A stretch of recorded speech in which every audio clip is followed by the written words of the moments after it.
Gabor Mate, who I hope I'm pronouncing his name right. Um, he's a physician and also an author. And one of the things he talks about is that humans have two needs. The one is a need for attachment, and the second need is a need for authenticity. Now, humans, out of all the different species that are available, humans are very attached to their mothers and then attached to, we form relationships, and that's how we survive. Imagine in the old days when you were in a tribe, if you were just on your own and you had to fend off a wild animal, that was just you. So we grew to be attached to each other. And in that attachment is we need it. We've now developed this need for it.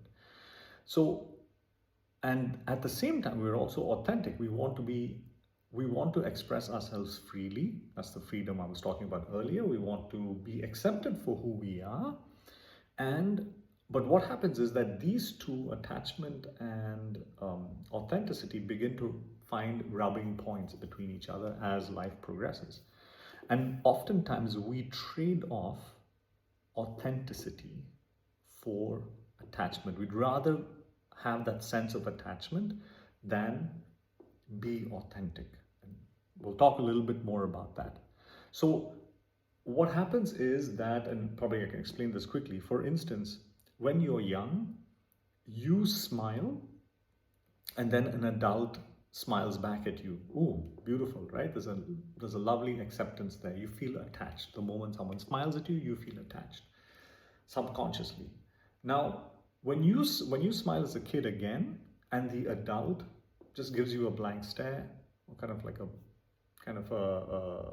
frowny face, you feel something in your system goes, oh, hang on, am I allowed to smile?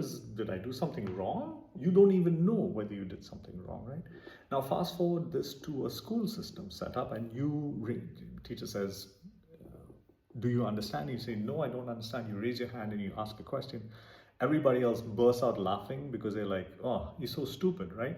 So what happens is that by default, you get conditioned to say, maybe I shouldn't ask questions, because that's how I get ostracized from the group and I lose my attachment.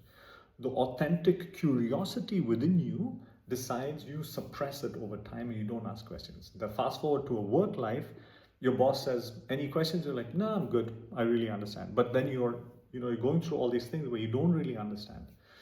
But this has not come overnight. This has come through conditioning, right?